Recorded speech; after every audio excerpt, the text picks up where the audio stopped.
今回のオンライン国際シンポジウムは、核兵器廃絶と日本のプルトニウムをテーマに、アメリカピースアクション、韓国参与連帯、中国人民平和軍縮協会、日本ウェブサイト核情報、同じく日本原水爆禁止日本国民会議の5団体を代表するパネリストの方々からお話を伺いました。ここでは大会実行委員会の事務局長を務めています。私、北村よりまとめを述べさせていただきます。まず、日本のプルトニウムについてです。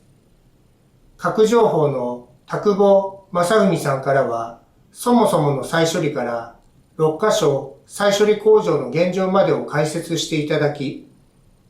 日本のプルトニウム利用計画は、計画当初から原理的に破綻していることを教えていただきました。そもそも核兵器の材料となるプルトニウムを取り出すための再処理技術は、第二次世界大戦中、アメリカの原子爆弾製造を目的としたマンハッタン計画の中で開発されたこと、そしてプルトニウム利用計画は、ウランが枯渇することを前提に、高速増殖炉では使用したプルトニウム以上のプルトニウムを回収することができることから、永遠のエネルギー、夢のエネルギーとして開発に着手したこと。ところが、ウランは枯渇せず、高速増殖炉技術の確立も難しいということが判明し、再処理を行う理由がなくなったこと。1976年、アメリカ・カーター政権は、高速増殖炉には経済性がないことから、再処理推進政策を見直したこと。しかし、日本はカーター政権の中止要請を聞き入れず、1977年に東海再処理工場の試運転を開始してしまったこと。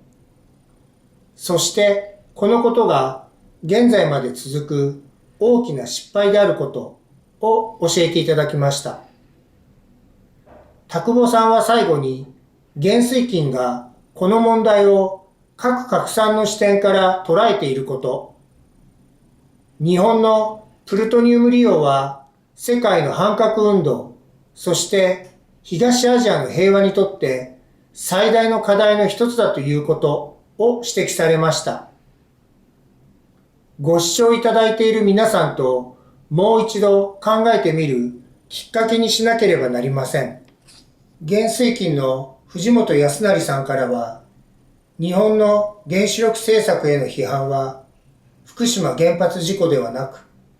プルトニウム利用政策に向けられていることをお話ししていただきました。核不拡散条約 NPT 締結国の中で、唯一使用済み核燃料の再処理を行い、核兵器の原料となるプルトニウムを46トンも保有している日本に対する批判として、2015年10月に開催された国連第一委員会における日本の使用済み核燃料再処理工場計画は、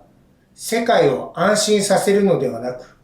事態を悪化させる行動だ、など、中国の軍縮大使の発言が紹介されました。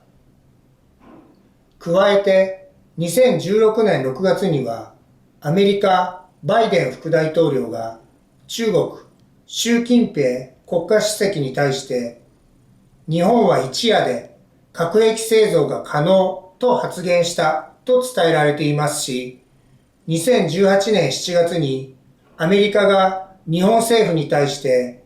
プルトニウム保有上限量の策定、削減策の公表などを求めてきたことを考えれば、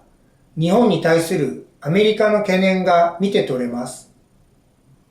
また、自民党など保守勢力の中には、原発推進とプルトニウム利用計画が核の潜在的抑止力であり、安全保障の面からプルトニウム利用を継続し、潜在的核保有国であり続けるとの考え方が今も存在しています。日本政府自らが核兵器保有への道を確保しつつ、他国の核兵器開発を非難するなど、核兵器廃絶を主張することに全く説得力はありません。田久保さんの発言にもあったインドがアメリカの協力の下で手に入れた民生用プルトニウムをもって核兵器保有国となった事実。再処理プルトニウム利用政策が核拡散の重要な課題であることは明確なのです。次に核兵器廃絶についてです。アメリカピースアクションはこの3年間のトランプ政権の過激な姿勢が朝鮮半島の核廃絶に向けた交渉を難航させ、核戦争の脅威を大きく高めたと指摘されました。そして、この核戦争の脅威をなくすため、北朝鮮のニョンビン核施設廃棄の合意、北朝鮮への制裁解除、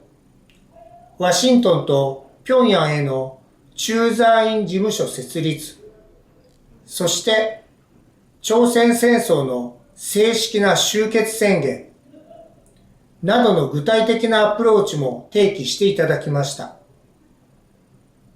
小西木原さんが最後に述べられた核兵器が存在する限り平和は一時的なものにしか過ぎませんとの言葉。2019年11月に来日したローマ教皇フランシスコの核戦争の脅威で威嚇することに頼りながら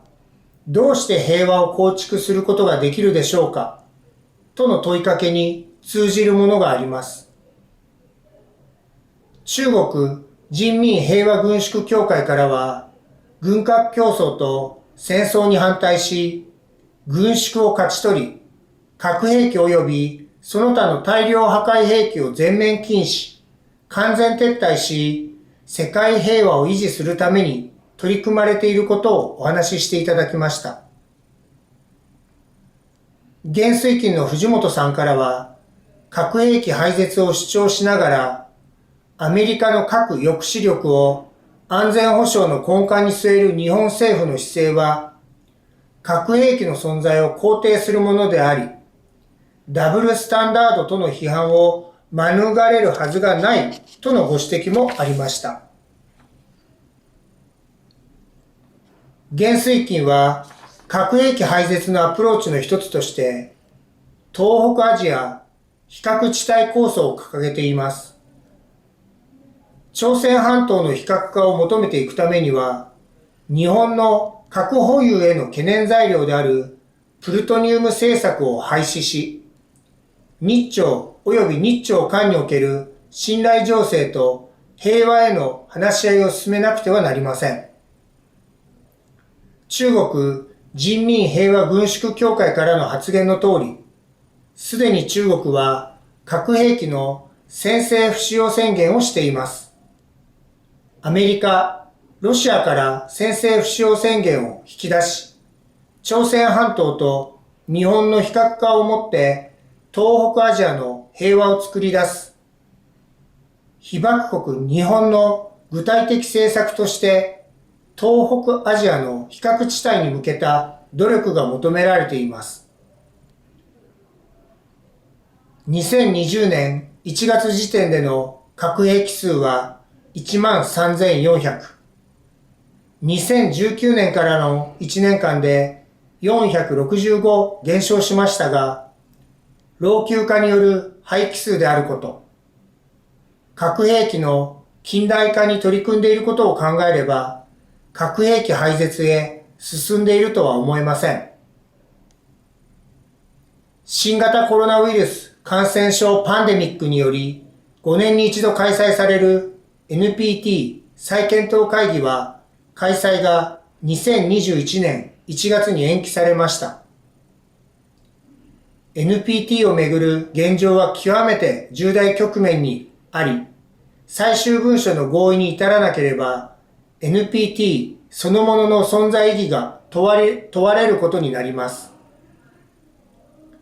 十分な日程をもって、十分な議論が保障されなくてはなりません。新型コロナウイルス感染症が収束した静謐な中での真摯な議論を望みます。